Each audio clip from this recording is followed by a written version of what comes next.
Joseph ne pouvait plus se contenir devant tous ceux qui l'entouraient. Il s'écria, « Faites sortir tout le monde. » Et il ne resta personne avec Joseph, quand il se fit connaître à ses frères. Il éleva la voix, en pleurant. Les Égyptiens l'entendirent, et la maison de Pharaon l'entendit. Joseph dit à ses frères, « Je suis Joseph. Mon père vit-il encore ?» Mais ses frères ne purent lui répondre, car ils étaient troublés en sa présence. Joseph dit à ses frères, « Approchez-vous de moi. » Et ils s'approchèrent. Il dit, « Je suis Joseph, votre frère, que vous avez vendu pour être mené en Égypte.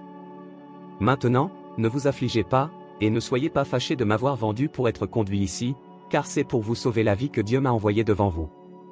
Voilà 2 ans que la famine est dans le pays, et pendant 5 années encore, il n'y aura ni labour, ni moisson. Dieu m'a envoyé devant vous pour vous faire subsister dans le pays, et pour vous faire vivre par une grande délivrance. Ce n'est donc pas vous qui m'avez envoyé ici, mais c'est Dieu, il m'a établi père de Pharaon, maître de toute sa maison, et gouverneur de tout le pays d'Égypte. Hâtez-vous de remonter auprès de mon père, et vous lui direz, ainsi a parlé ton fils Joseph, Dieu m'a établi seigneur de toute l'Égypte, descends vers moi, ne tarde pas. Tu habiteras dans le pays de Goshen, et tu seras près de moi, toi, tes fils, et les fils de tes fils, tes brebis et tes bœufs, et tout ce qui est à toi. Là, je te nourrirai, car il y aura encore 5 années de famine, et ainsi tu ne périras point, toi, ta maison, et tout ce qui est à toi. Vous voyez de vos yeux, et mon frère Benjamin voit de ses yeux que c'est moi-même qui vous parle. Racontez à mon père toute ma gloire en Égypte, et tout ce que vous avez vu, et vous ferez descendre ici mon père au plus tôt. Il se jeta au cou de Benjamin, son frère, et pleura, et Benjamin pleura sur son cou. Il embrassa aussi tous ses frères, en pleurant. Après quoi, ses frères s'entretinrent avec lui. Le bruit se répandit dans la maison de Pharaon que les frères de Joseph étaient arrivés, ce qui fut agréable à Pharaon et à ses serviteurs. Pharaon dit à Joseph, « Dis à tes frères, faites ceci. Chargez vos bêtes, et partez pour le pays de Canaan. Prenez votre père et vos familles, et venez auprès de moi. Je vous donnerai ce qu'il y a de meilleur au pays d'Égypte, et vous mangerez la graisse du pays. Tu as ordre de leur dire, faites ceci. Prenez dans le pays d'Égypte des chars pour vos enfants et pour vos femmes, amenez votre père, et venez.